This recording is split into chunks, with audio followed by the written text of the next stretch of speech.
Hey everyone, thank you so much for joining us today for this Mugs and Metals. What is everyone drinking today? I have a local one. I live in the Phoenix area. This is Scottsdale from Huss Brewing Company. So great to have that. What's everyone drinking today? You got the barrel-aged Imperial Stout from Sierra Nevada. It's thick. It's good though. Really good. I have a barrel-aged drink here as well. It is, I home barrel-aged this blend of Rittenhouse rye and cognac. Ambitious. Sam Adams.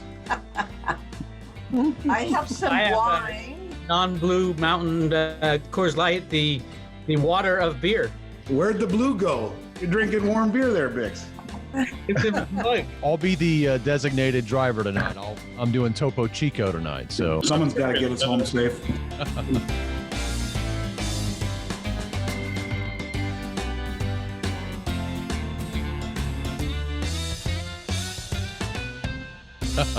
I'm drinking filtered water from the refrigerator since I'm still getting over COVID, not back to my old evil ways yet. Kerry, I didn't know you had it. I didn't know you caught it. Kerry, I hope you get well soon. Yeah, I'm over it, but hey, I'm here to talk about it. So Good to see you vertical, man. Definitely. Yeah. Well, it's so great to see you, Kerry, and so glad you're doing better. yeah, Definitely our prayers with you continually. So appreciate that. Fantastic. Well, let's just jump right in here.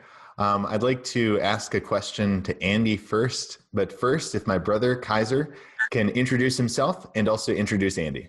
I'm Kaiser Johnson. I'm a voiceover actor, and I work in the precious metal space with Andy and Elijah and Dunagun and all them. So let me introduce Andy. Andy Schectman is president and owner of Miles Franklin, a precious metals company that has eclipsed $5 billion in sales. Prior to starting Miles Franklin in 1989, Andy became a licensed financial planner specializing in Swiss franc investments and alternative investments. As we start out 2021, we've talked about this on our last episode. We're seeing a continually changing political and financial climate. We've seen last week the break-in at the Capitol. We've seen just now the Trump impeachment again. How do precious metal sales really react to all this changing political climate and uncertainty? Well, I'll answer that in a few ways. They say there's no bull market like a precious metals bull market because every other bull market appeals to our desire to make money. We would say that's our greed. But a precious metals bull market speaks to our concern and to our fear. And the higher the price goes and the scarier the world gets, only reinforces the fear.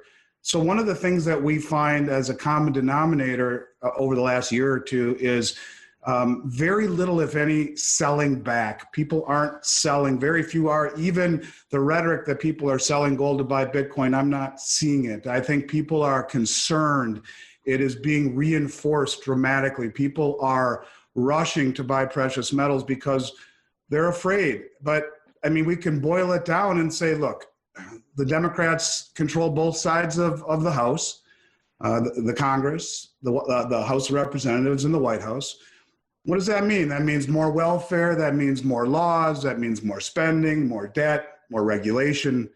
I think they realize that the more that they spend, the more powerful they become. And with that comes more regulations, more subsidizing, and more bailouts. And so all of that's very, very, very bullish for precious metals, on top of the fact that the divisiveness, the dichotomy between red and blue, even friends and family who are experiencing that is really concerning, I think, a large segment of the people. And so we're seeing a wider swath of people walk into the market now, concerned, looking for a safe place to put their money. And so whether it be the political environment, whether it be what's happening with cryptocurrencies, people are awakening to the fact that things are not right. And that all speaks very well for precious metals. So I think that this 2021 in many ways may be more interesting, and remember that's a Chinese curse, than 2020 has been. And if I were to guess, I would say it probably will be. Fantastic. Well, now we'll turn to Jerry Robinson. But first, let's introduce Jerry. Jerry Robinson is an economist, veteran trend trader, best-selling author, investor, public speaker, trading coach, and founder of followthemoney.com. Jerry also has a passion for researching and teaching the Bible. Jerry's best-selling book, Bankruptcy of Our Nation, provides an eye-opening critique of America's debt-based economic system. Jerry, we've just heard about from Andy how really this environment right now that we're seeing politically and financially is very bullish for precious metals. What is your take? And can you explain for our viewers also, because I know you've stated recently that you see a commodities bull market in 2020. So kind of why do you see that this year? Well, Andy spoke to it for sure. I mean, there's no doubt about it. It's a fact that no U.S. president in history spent more taxpayer money than President Trump. And it's also a fact that, ironically, no U.S. president in history had less pushback on his reckless deficit spending from fiscal conservatives, air quote, than President Trump. So what's interesting is we had gold hit a brand new all-time high without the traditional barking and howling at the moon by fiscal conservatives. There's no Tea Party here. There's nobody in the streets complaining about the amount of money that Washington has spent over the last 4 years. I don't remember Mr. Trump denying any kind of stimulus check. I don't remember anybody denying their stimulus check who claimed to be a fiscal conservative. So yes, as we move into a Biden administration, we are going to see the fiscal conservatives who've been hiding under a rock for the last 4 years come out, and that's going to be good for gold. That's going to be good for silver. But remember, without the howling at the moon from these fiscal conservatives up until now, gold hit a brand new all-time high. So you have an all-time high for gold without the awareness and the howling at the moon, so to speak, by fiscal conservatives. So when Mr. Biden enters the office, when he's sitting in the Oval Office, I'm sure the Tea Party will revive. I'm sure the fiscal conservatives will suddenly notice that we have a $27 trillion national debt. I think they'll start to notice that we have a tremendous amount of record trade deficits, record current account deficits, or at least since 2008. And so I think it's very bullish for the future of gold, considering the political equation. It's just undoubted. But on top of that, your falling dollar, your destruction of the money through the poor monetary policies, terrible monetary policies. I mean, corporate activity is being financed by the Fed through the bond purchases. So I would expect that the way, the new administration is going to bring out the fiscal conservatives from under the rocks they've been living under for the last 4 years. And we will begin to see an explosive move, I would assume, in gold and silver particularly, but in commodities generally, because of the continued decline of the dollar due to poor monetary policy. That's what I would see going forward. Well, thank you, Jerry. We're going to pass it next to Marianne and Pamela Aden. Marianne and Pamela Aden are two of the most influential and well-known investment analysts, writers, and lecturers in the world. They are the co-editors and publishers of the Aden Forecast, a monthly investment newsletter which specializes in the U.S. and global stock markets, the precious metals and foreign exchange markets, as well as U.S. and international interest rates and bonds. The Adens are the directors of Aden Research based in San Jose, Costa Rica. Awesome. Well, Pamela and Marianne, thank you so much for joining us today. I know you've stated that you do see inflation this year, inflation coming in. I know Jerry just kind of pointed that out, that we've seen so much money printing, so much debt, how, Trump has created more debt than, really any president in one term. And Marianne, if you could address this question about why you see inflation coming soon. Well, the main reason why is because all of the money creation that has already happened. It's been, I'm sure you all know this, very unprecedented. Way back when you go back to the 2008 and the years after 2008 and all the QEs, everybody was all in an uproar and a tizzy about how much money was being created, how many bonds were being purchased by the Fed, the money printing, and really what's happened just in September actually has just outstripped that, and very fast. With less than a year, we've had unprecedented jump that just soared, straight up move in the Fed's balance sheet. And the thing that's so interesting is that will all eventually create, that's the cause of inflation. And those that say, well, why hasn't it happened? And there's a lot of naysayers that are just kind of like, well, it's not happening. And in large part, COVID came along. They had to print even more money. And then with COVID, everyone's had to kind of stay in, spend less. People aren't eating out. They're not going on vacation. They're not doing a lot of things. So the velocity of money has been just, plunging. It's been going down for years.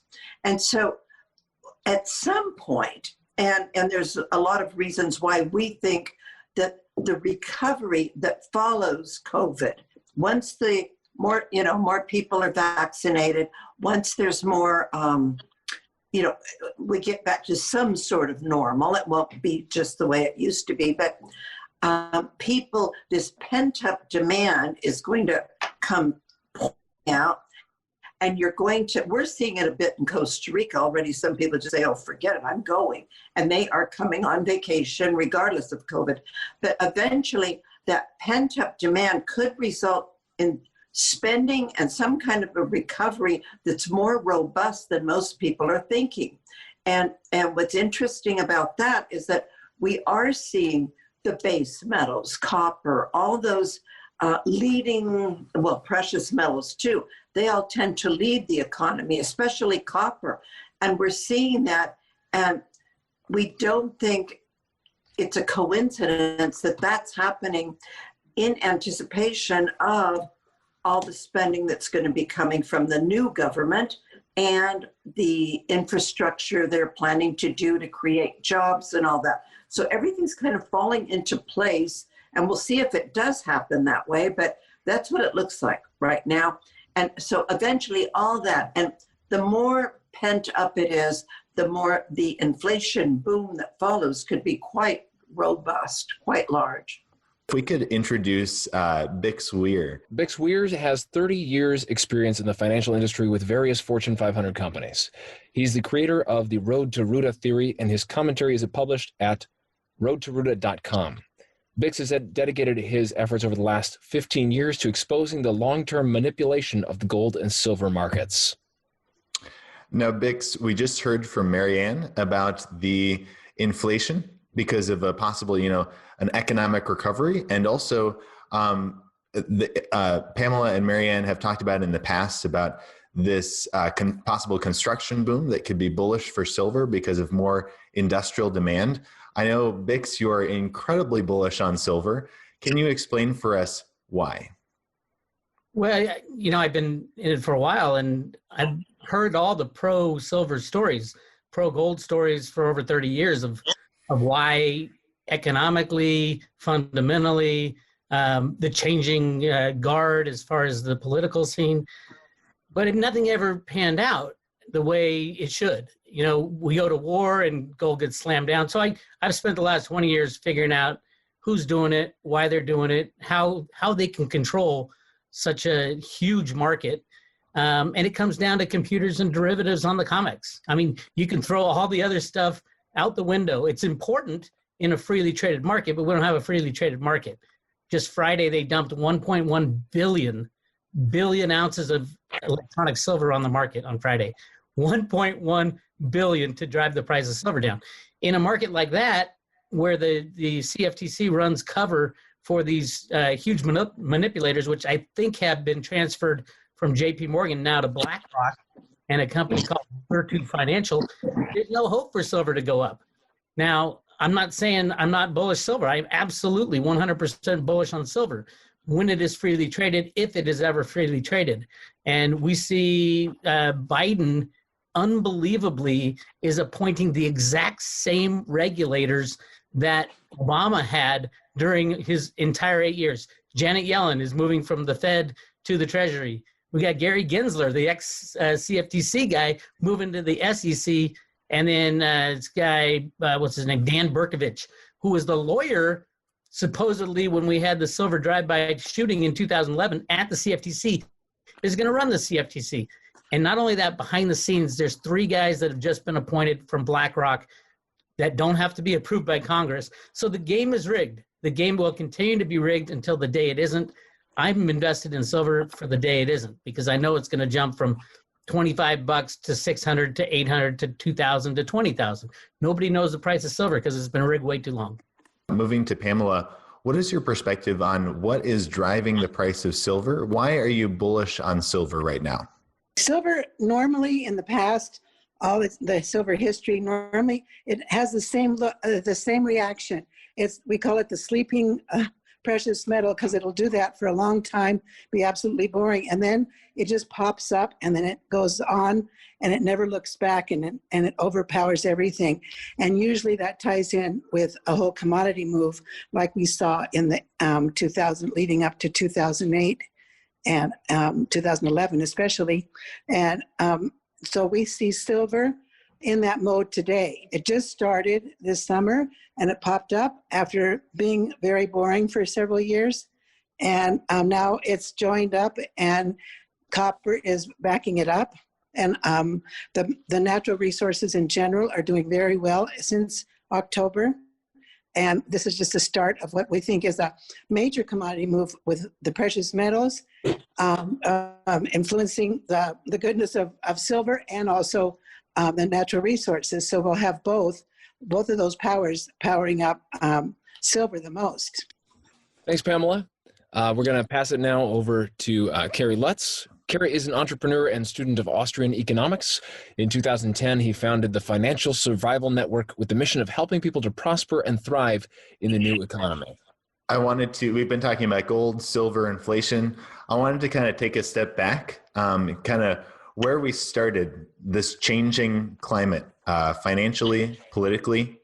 Your new slogan for the Financial Survival Network is now more than ever. We need to prepare now more than ever. We need the Financial Survival Network now more than ever. Why, in your perspective, do we need it now more than ever? The answer is quite simple. When we look back over the past year, all of us, every person on this show right now, knew that a crash was coming, that it was going to be worse than 08 and 09. And while we didn't know that the purported cause, the pin that popped the balloon, that popped the bubble was going to be COVID, it's almost irrelevant. It's almost like we needed an event for the globalists to rally around and to implement their plan, and COVID was it. I don't want to get into the politics. I think at this point, political calculations are irrelevant. They mean absolutely nothing. And if you don't believe it, well, hey, Trump, the capitalist, brought us closer to socialized medicine and free money, helicopter money from the Fed than any Democrat president prior to him. So we don't need to look at politics. Politics is not where this thing is going to be deciphered. I'll go to our good friend Jerry Robinson, follow the money. Just follow the money. And we're in the midst of an emerging new global economic system. And if you're not ready for it, you're going to be wiped out. If you're prepared, you can keep your head above water.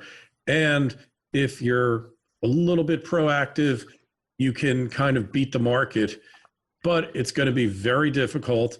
And that's why we say now more than ever, because the situation is more dire than it's ever been before. And we need to work together here because the forces that are up against us are truly overwhelming.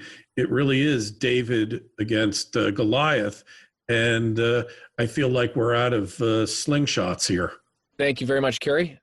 Next, we've got Dunagun Kaiser. Dunagun has hosted the Liberty and Finance Reluctant Preppers channels since 2013, where he brings together leading experts from the fields of precious metals, mining, finance, constitutional liberty, and preparedness to benefit a growing audience of nearly 50,000 passionate subscribers who have amassed nearly 8 million views. Dunagun, one of the things I'd love to ask you right now is, we just heard from Kerry that it's more important now more than ever to be prepared. And that's really a lot about what your channel is about, is being prepared for crises. And the interesting thing is, though, that a lot of people don't trust the media. A lot of people don't trust what we're being told.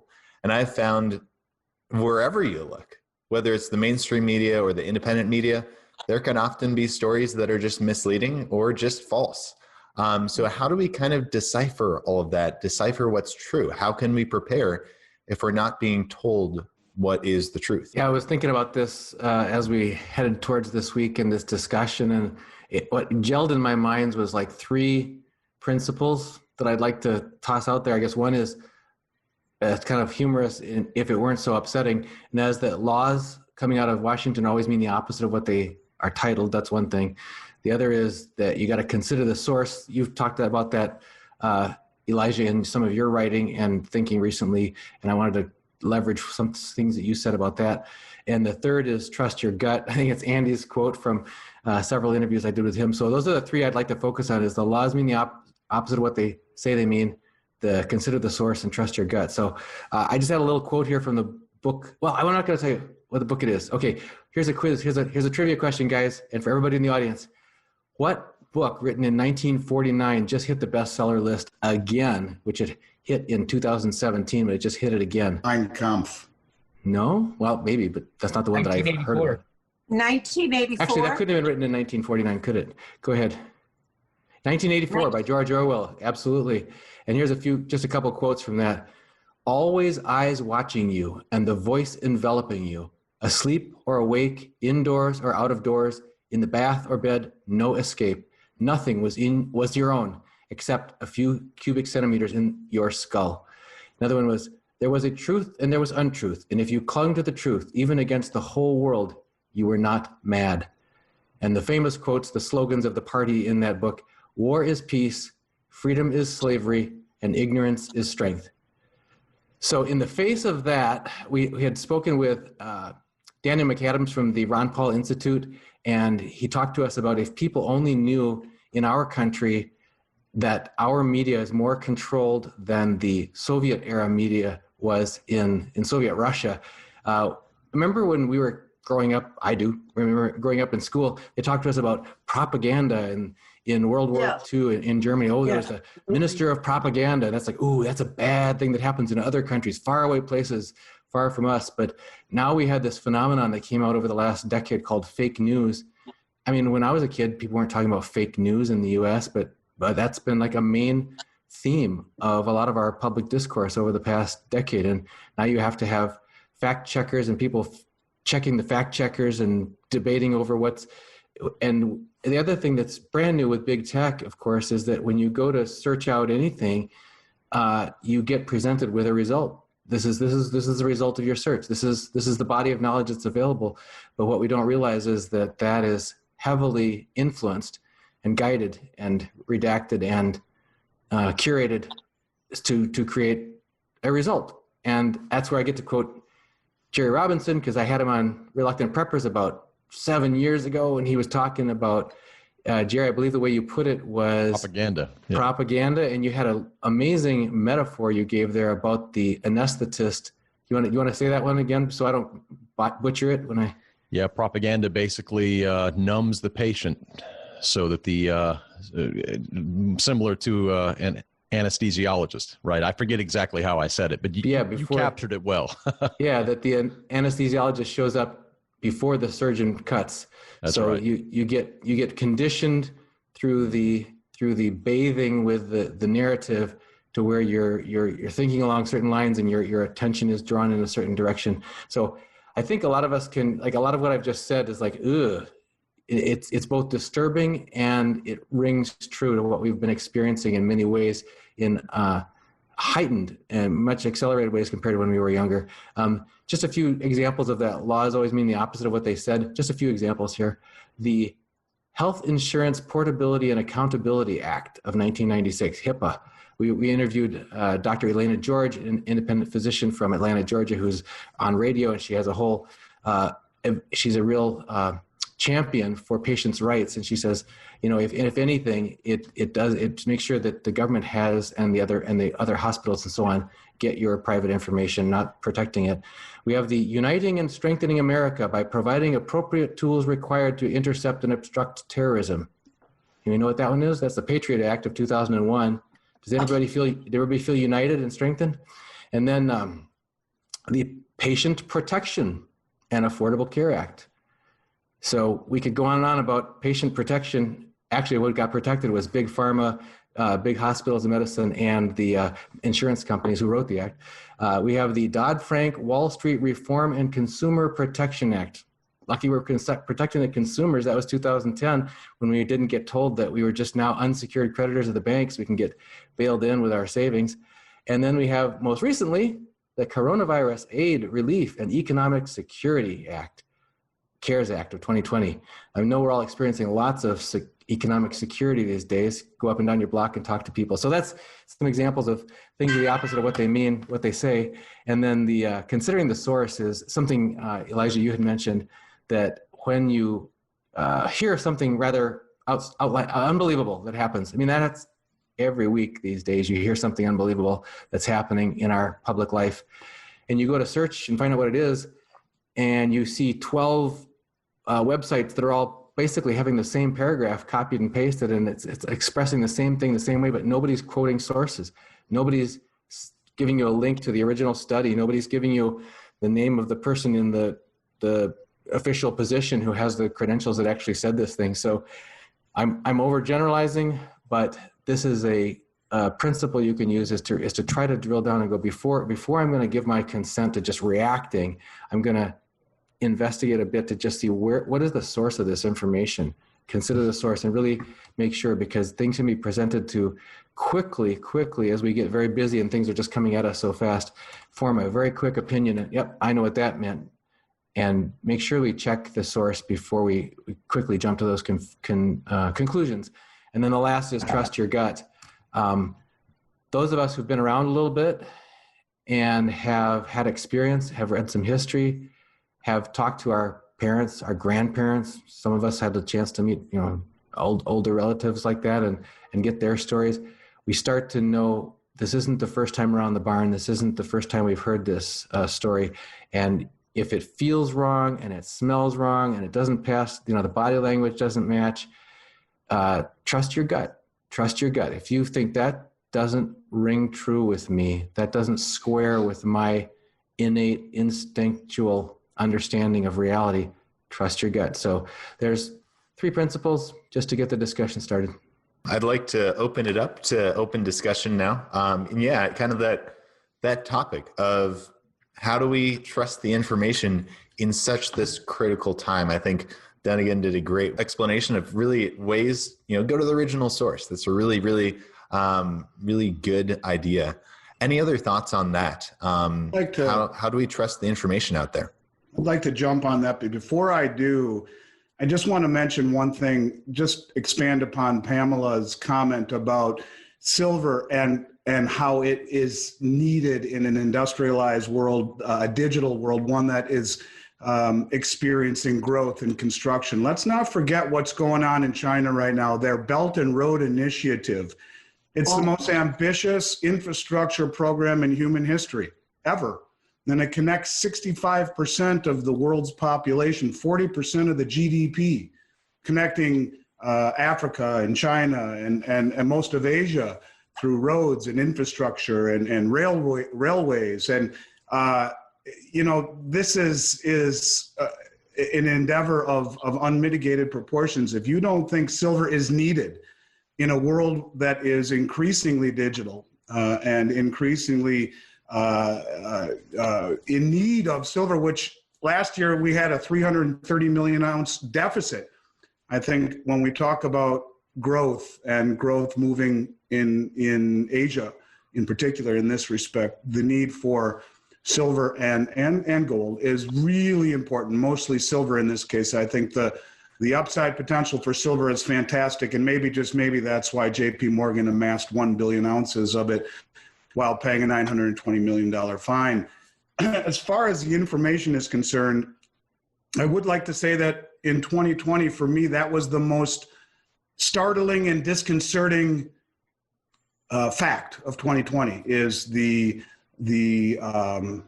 stifling of information, websites being pulled down, people being shut off of YouTube, the censoring of people whom I respect so much. It's very frightening to me. In fact, I find it more concerning than just about anything. You have to hide in the corners to be able to speak the truth. Someone who I respect an awful lot, Sarah Westall, just had her YouTube or her whole website taken down from GoDaddy, just gone like that. And she's a patriot. She's a wonderful person. I know her very well. She's not conspiratorial. She's fantastic. And GoDaddy just yanked her completely, gone. So her YouTube channel is gone, and now her website is gone. And you start to wonder, where is journalistic integrity? Who's going to tell us the truth? And if you do tell the truth, are you afraid that your life's work is going to be taken down? So I think that's a very, very important fact. And we can talk about gold and silver and the benefits of owning precious metals and protecting yourself in an economy that's going crazy.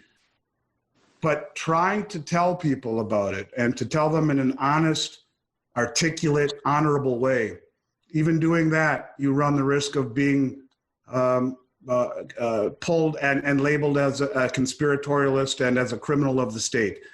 I think it's very scary, and I think we all need to keep that in mind as we try to help as many people as we can. And I look around me and I see the common denominator between everyone here.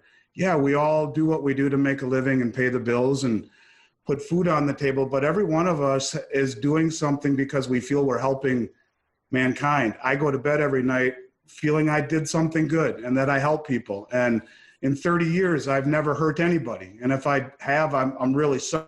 It was never done intentionally. I would just as soon retire before I would ever harm somebody. And I know that's true of all of you. And that's why I'm so honored to have you all here and to be associated with you all. What goes around comes around in life. Life is a big ball of karma. And if you've been doing this long enough, you know it's a difficult endeavor. It's a lonely existence.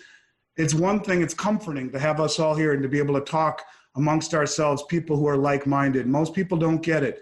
Most people who you try to help, if what you say to them goes well, they're a genius. And if it goes bad, you're an idiot.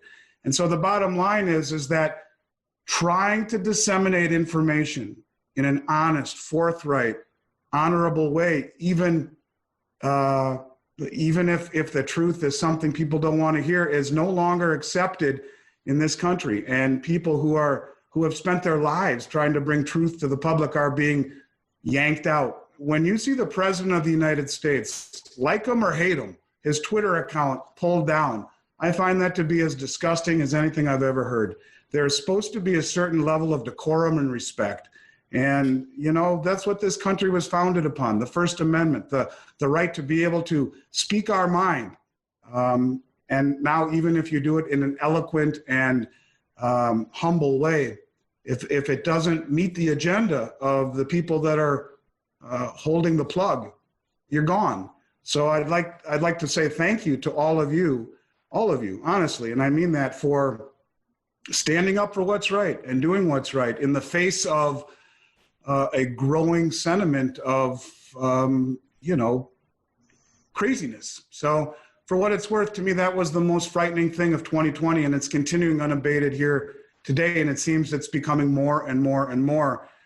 If you're conservative, if you have libertarian or conservative values, you're considered a whack job. And now they're pulling the plug on you. I don't like it. I find it frightening. And I think more than anything, it's the most concerning thing for me that I've seen in 30 years in precious metals and in finance. I'd love to hear what you all have to say about that. Andy, I'd like to comment on that. I mean, I agree with some of what you're saying, but I also think that, just to temper it a little bit, would be to say that, first of all, when it comes to the First Amendment, it says Congress shall make no law regarding free speech. It didn't say Twitter.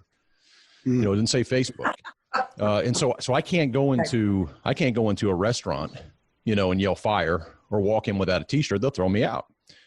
And so when you sign up for Twitter, you have to consent. You have to consent to becoming a member there or becoming a patron.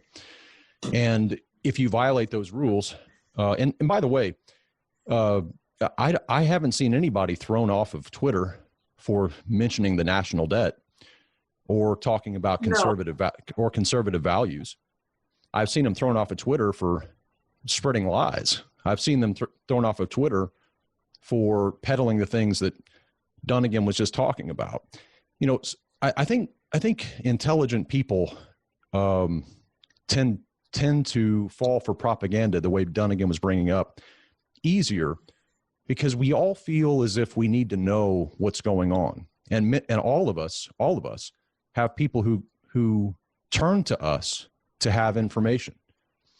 And I think those of us here are clearly responsible. I mean, we've had platforms for a long time. All of us care about the people that we serve, and we want to help them. We don't want to lie to them. We don't want to send them the wrong direction. We don't want to get them in trouble. We want to protect them. But I don't think that everybody acts in that same way, Andy.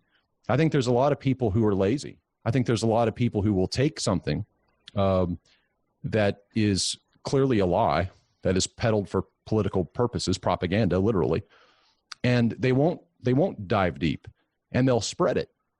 And I think that some of these institutions, that's not good for their business. Just like me walking in without a shirt isn't good for the local Mexican restaurant. Peddling lies on social media is not necessarily something that these companies want to have to deal with. Now, are they inconsistent about it? Yes. Are they they're certainly not very accurate in the way they handle it. Certainly it's been a total disaster. Don't want to defend the social media companies. But one final comment is to say that the flexing of the muscles by these centralized players like Twitter and Facebook builds an enormous case for decentralization. In other words, the decentralized applications that are coming, what we call the dApps, that will be built on the top of things like Ethereum, blockchain, are going to be uncensorable. They already are. You can't censor them. So it may be good, it may not be good. So we will have Facebooks and Twitters that people cannot censor because they'll be built up top blockchains. And when we think about blockchain, for example, Bitcoin, for example, the best performing asset of the 21st century, up 41 million%. 41 million%. And we have other cryptocurrencies that are going up as well. And that's why we teach our students that, gold, silver, and some Bitcoin. I allocate 15% of my total investable assets to gold and silver and 5% of it to Bitcoin, about 3-to-1. So I more heavily weighted in gold and silver, but having exposure to all of those things because they're all anti-dollar. They're all opposed to the dollar. But that's my 2 cents. I don't want to hog the room, but that's just my 2 cents. Can I comment really quick on, because this is, it's near and dear to my heart, being a patriot myself, being censored on YouTube for saying what I know to be the truth. And there are truths that are being covered up, a lot of them. To say that Twitter, Facebook, Google are private companies or have that ability to censor, I would challenge that and say the origins of all those large companies comes from the CIA, a company called In-Q-Tel, which funded the early days of Twitter, of Google, of Facebook. That, by definition, is us paying for these town squares. If they're going to be a town square, everyone must be able to speak in that town square, no matter how vile you think their language is. And that is something that is inbred in our Constitution. And to say that, well, now it's a public company, it still has certain things within it that you can't sue them. You can't sue Google for saying these lies or whatever lies there. You can't sue Twitter or Facebook. See, the problem lies in that so many truths that the mainstream media calls lies that I've investigated are actually real truths, and they are not allowed even to be discussed. It's kind of like Trump getting thrown under the bus right now, getting impeached for a speech, and you listen to the speech, and he didn't say anything wrong. As a matter of fact, his language was so much more tempered than everybody else in Congress on the left. So I disagree that these companies should be given that kind of power to censor at all. If they're going to be a public square where people can come to voice their opinion, all opinions must be heard, no matter how vile they are. And that's ingrained because we don't want to cover up truth. And that's more important than believing in a lie. If you cover up a truth, we are absolutely screwed for the rest of our existence. I just want to state here, look, there's a certain social media platform under attack by Apple, by Facebook, by our digital overlords. You know, Zucker didn't just wake up the other day and say, let's get rid of this. What you have to realize is that our digital overlords, and that's what I call them, they are taking orders, whether it's from the route that Bix says, that they're actually were government propagated, and there's an argument to be made for that, for sure. They're not calling the shots here. They're being told what to do. And because I don't believe that Mark Zucker cares about anything other than getting the Facebook message out there and making Facebook the platform of choice, Instagram, whatever other applications they're using. I don't think he cares about any of this. He's told to care, and he does what he's told because they have their own overlords here. And we know all the stories. We know the conspiracy theories behind it. But the fact is that every major platform out there answers to somebody out there that we don't know who they are. And that's the other thing, the censorship, aside from it being repugnant to the spirit of America, the censorship is ingrained here. It is opaque, and you don't really know who's behind it.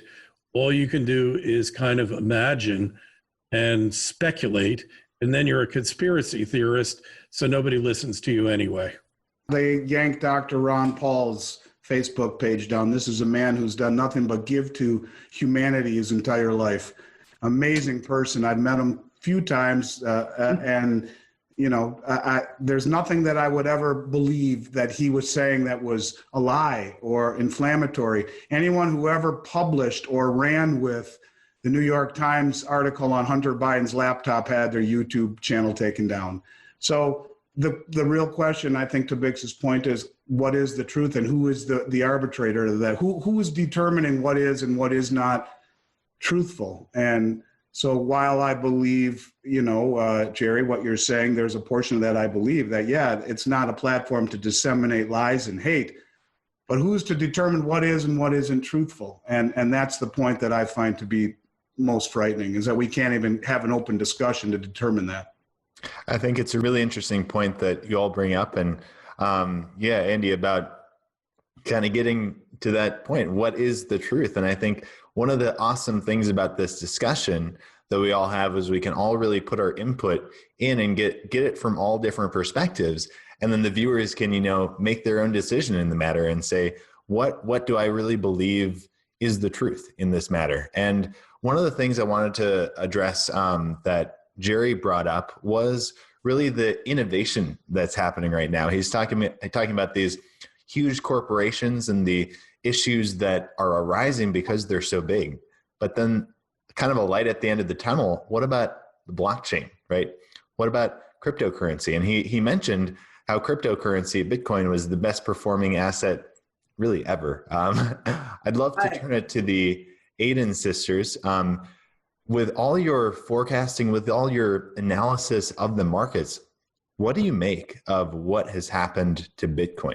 Yeah, no, it's incredible. It just started in 2009. It started getting heating up a little bit from the start at 2012, and it's just gone, especially last December. It popped above the 2018 highs at 20,000 and it jumped up to 40 some thousand, coming back down. So it's wild. It's wild. It's like the kind of wild that we saw gold before. So I think it's just a very young and still growing very much. It'll be part of the future. But it's so volatile right now. And to go into it right now, I've already heard from other people, it's not that easy to get in and out of. If you want to get in it today or get out today, and the way it's moving, maybe it's not going to look as enticing as an investor. So we're watching it from the side. We don't think it's going to replace gold, although cryptocurrencies definitely have a future. And I think people are gearing to that. Not sure how it's going to all end up. And if Bitcoin stays as it is, it's kind of like the dot-com boom back in 2000, which one stays and which one goes. And in those days, Amazon was like just a bookstore. And look what it turned into, where some other ones that were so popular just don't exist anymore. So it's like, it's a new field. We're watching it closely. We haven't invested in it. And we don't think it'll replace gold, because just like we're saying, the fake news and who's right and who's wrong, we don't know, because the platforms that exist today in the digital world let us say what we want, and it makes people very hateful too, because they feel the right to be able to say something mean to somebody for no reason and invent things. Like you said, where's the source? So anyway, we think that Bitcoin is still in the Wild West sort of part of its growing. We think it needs to grow more, and we certainly will keep an eye on it and see if we buy it, if it falls down back to below 20,000, maybe so. Oh, but one more point I wanted to say is that to compare it to gold is very different. Physical gold. Now, paper gold, it kind of ends up being the same, but physical gold, I think there's nothing to replace that. Physical gold and physical silver. Even gold more so, because you can carry it across a border. Like, for example, this is a small example, but it was this year in COVID. We stayed home in Costa Rica. Then all of a sudden I think, oh, well, I can't buy my gold in the US now and bring it back because we can't go anywhere. And if I had to leave, what would I take with me? So you could take dollar bills, yes, right now in today's world. But the point is, you can take a gold coin, and it can be a lot of money in a small thing. You can take it across borders and without any problem. So I understand a little more how people are when they do have to flee a country and they have to take something that can fit in their pocket or fit in their somewhere you can hide. And so I understand that, and that's why it's important, if nothing else. And so yes, I don't think you'll ever replace it, but it's sure trying to. I know, Bix, you have talked a lot about cryptocurrencies. You've done a lot of research in that area, but you are also very bullish precious metals, especially silver. I know you're very bullish silver, way more than gold. But I guess in the context that Pamela is talking about, that Bitcoin will not replace gold. Do you believe that? And if so, why are precious metals and cryptocurrencies necessary? Well, I don't think there's a need to replace it. I think there's a place for both of them. But the discussion of, taking gold out of the country as a positive for gold, Bitcoin blows that away. I mean, you can have your wallet address memorized in your head, go anywhere in the world and transfer $1 trillion. Well, not right now, but $1 billion, and no one would know it was done. So I love gold bugs discussing gold versus cryptos. But the longer I've been in it since 2000. I heard about it in 2011, bought my first Bitcoin in 2012. I understand what the blockchain is, what all these altcoins, the new iterations of Bitcoin are, and what they represent. They do represent things that we will be using in the future. To me, it's really easy to deal with because, I've been dealing with it since before it had exchanges and all that. So yes, I get that some people, it's hard to get their head around and hands around, but once you do it for a while, it's really easy. But the transportability is probably the biggest feather in the hat for cryptocurrencies, along with it's a third-party asset. And that's the beauty of gold. I talked to Jim Sinclair about this. The beauty of gold is gold has no third party that you have to rely on. It is a standalone asset. Same with Bitcoin. You're locked into the blockchain. You have your Bitcoin in your own possession. If you want to memorize your private key in your head, you can do that. And it's a beautiful thing. Yes, Bitcoin will have to fight with the banks and the establishment, and there's all kinds of crime. And they used to say that about gold. Now they say it about Bitcoin. All kinds of crime and criminals. If you really want to know who the criminals are, all you got to do is look at who's been fined the most and who's made the most transactions in money laundering and drug deals. It's the banks, obviously. So I get that people are starting. A lot of people have been in cryptos a long time and understand the volatility. A lot of that volatility is caused by those very same banks and the U.S. Treasury trying to support the U.S. dollar. But I think there's room for both. My biggest problem with gold is that we don't know how much there is in the world, and it's very scary when you dive down and really start researching how much gold is there, and you read books like Gold Warriors by Peggy and Sterling Seagrave about Yamashita's gold. You're like, wait, they're talking about 300,000 tons of gold, and the GFS and those guys are telling you there's only 200,000 tons that have ever been mined. And there's a lot of stories, but a lot of stories with facts behind them. So I think that's the biggest problem going forward with gold is nobody really knows how much gold there is, and obviously the manipulation on the comics. So it's a toss-up. That's why I like both of them. I like precious metals and I like cryptos because I think they'll both have places for us for investment purposes and usefulness, especially silver in the industrial side of a high-tech world. So that's my take. I would love if Bix could explain a little bit more to everyone about, like he was saying, they don't know how much gold is there. Explain how Bitcoin fits in as, say, a safe haven asset. He said, we all know it's relatively new, but since he does have so much experience with it, I would love to hear more. Sure. I would say as a safe haven asset, there's plenty of cryptos out there. Bitcoin is fixed at 21 million coins. Only 21 million coins will ever be mined. It's a scarcity issue. They call it deflationary. I call it a slower inflationary because as they mine it over every 4 years, it gets halved. It's a standalone asset is the biggest thing. It doesn't rely on banks being in business. It doesn't rely on anything else other than the internet up and running. Now, people who say, well, what if the internet goes down? Well, the way our society is set up today, if the internet goes down for more than a couple days, we're pretty much in Mad Max world. And right. Everything is based on it now.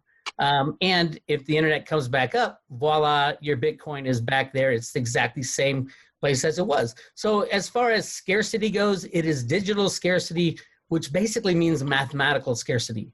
As long as it's open chain block, open source code, the blockchain is immutable. You can't change what people have. And some blockchains have done that, have changed it and quickly lose credibility.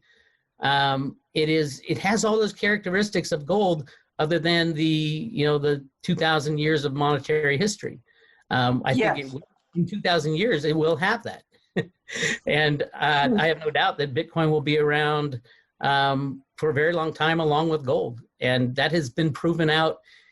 People have been saying, I think it's 150 times that mainstream media has said, Bitcoin's dead, it's dead. Every time it drops 70, 80%, they say it's over. And then in the meantime, what's happening to our current system is they're printing more and more fiat money, just unbelievable amounts. And you're right when you said Trump printed more money than anybody else in the world, any other president, but so has every president. So and I'll guarantee you that Biden will print more than Trump. And then the next president will print more than Biden. That's part of fiat money. You have to continue to print more because it's a debt-based money. You got to print more and more and more. And it's the only solution to every single problem they have, print more money. So exactly. With Bitcoin, it's locked at 21 million and it will never change from that. So yeah, there you can invent different coins, just like there's different metals. There's silver, there's copper, there's tin, there's platinum, there's Bitcoin, there's Ethereum, there's Litecoin, there's Digibyte, things like that. Bix, do we know how many coins? May I ask a question? Sure. I just wanted to ask Bix, how do you know they will never change that from the 21 million? Well, who is they? Yeah, That's who is what that? I'd like to know. Well, it would be, there is no centralization in Bitcoin. There's no one to make that decision. It would take everybody, all the miners in the network, everybody who's involved in Bitcoin to make that decision. I'm not saying it's not possible. It is possible. There's a core developers who think they have that kind of power, but they really don't. So yeah, it really, anybody can start mining Bitcoin, and people are worried about the Chinese because there's a high concentration of miners in China. Right. There's nothing stopping the United States of America from opening the biggest Bitcoin mining farm in the world tomorrow.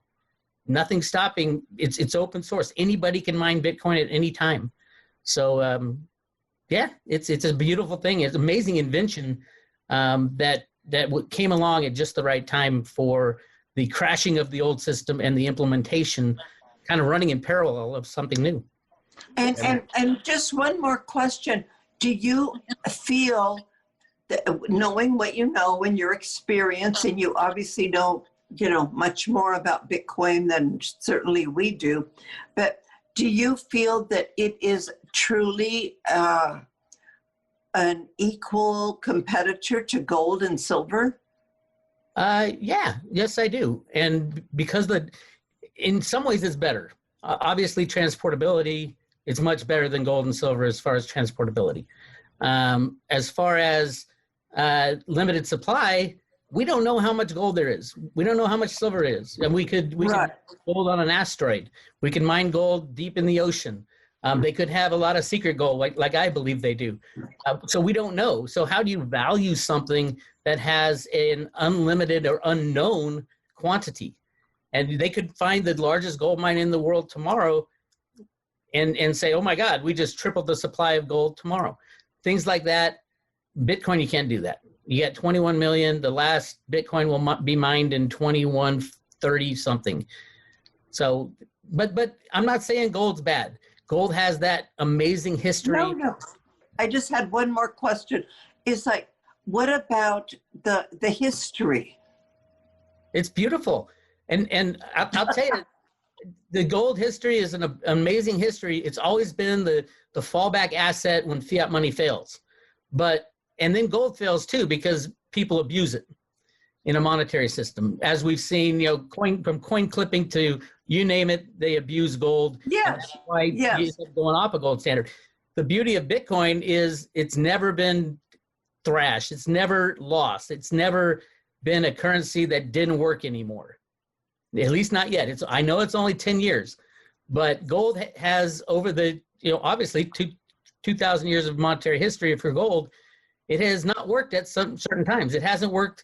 Our government banned gold in 1971. Pretty much all governments banned gold, before that.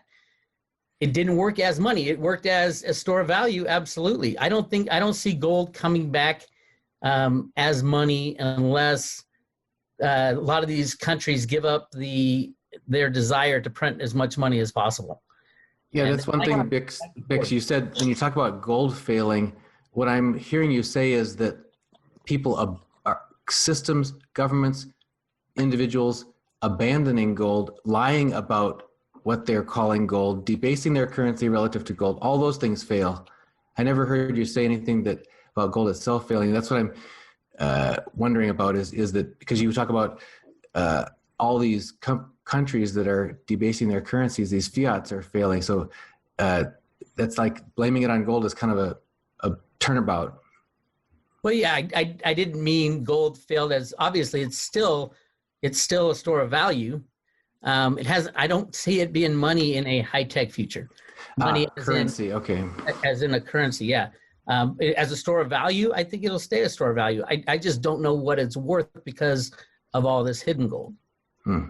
If I can just jump in for a minute, Bix, I haven't met anybody. Well, I've met a few people who've bought in 2012. I bought in 2012 as well at the behest of Trace Mayer, who did he tell you about it as well? He did back in the day. Really smart guy. He's a smart guy. He in fact, we had a chance to meet with at Kerry Lutz's fine Liberty Mastermind Symposium that we did, and had a chance to meet him. Well, but so I got invested in 2012, and again, sharing all of that with our students. I mean, I think this is one of the things that is really key. 900 Bitcoin are mined each day. That's it. PayPal's buying many of them. Grayscale, who is running the big kind of fund for Bitcoin, is buying a lot of it. So the demand is outrageous. The institutional flows are just now beginning. Guys like Paul Tudor Jones and some of the big funds are beginning to really accumulate Bitcoin. So we see a big future, a bright future ahead. And when you look at the actual data, it appears that based on the best that I can analyze the data, it appears that less than 1 million actual holders actually hold Bitcoin. So we're talking about a very, very small concentrated number of people, considering how big the brand is. I mean, Bitcoin has a brand that's like Coca-Cola. I mean, everybody has heard, or, in 10, 12 years. So it's been a real fast adoption, but yet not at the retail level, and certainly not at the institutional level. It's just been kind of general awareness. But earlier, when we brought up cryptocurrency and decentralization, what I was driving at particularly was more of the Ethereum kind of layer that decentralized applications can exist on. So right now we live in this centralized world, and Bitcoin, when the white paper was released on October 31st, the same day that the 95 Theses were nailed to the Wittenberg Church, starting the Protestant Reformation, kind of coinciding with that same date, the Bitcoin white paper, in essence, attacked the Federal Reserve and said, because there is no restraint upon the money supply, here's a finite monetary system, and it's self-authenticating. And the invention of Ethereum now, which I think is going to be is already clearly the winner when it comes to what things are going to be built upon. Maybe is really going to probably have an incredible year this year. It's the dark horse. It's really what all corporations are building atop of. Bitcoin's kind of like the gold that you throw in the safe. Ethereum is what you build upon. It's what all the applications are going to be. And corporations are moving heavily into Ethereum, even like DCTT, which controls a lot of the financial settlements for the stock exchanges. They're already kind of operating their own Ethereum project known as the Whitney Project, and they're using Chainlink as the oracle to deliver, or to basically operate with taking equities and moving them to the blockchain. So there's a lot of opportunity here, and it's still very, very early. I mean, I think it was Marianne or maybe Pamela who said it's like the Wild West. I mean, it really is still very, very early. It's not late. Right. Very early. And to that point, really kind of going full circle here, we're in a changing world. We're in a changing political, financial system. And one of the big things that is changing is this whole cryptocurrency space. And it'll be great to, kind of circle back with more mugs and medals to really see how this whole story is panning out. It was awesome to have you guys all on the show today. Thank you so much for joining us today. How was everyone's drink? Mine was quite good. Again, I chose a light beer. I think I love light beers, but I think I'm gonna switch it up next time. I'm gonna do a dark beer next time. So Sounds good. Mine was great. Enjoyed it a lot.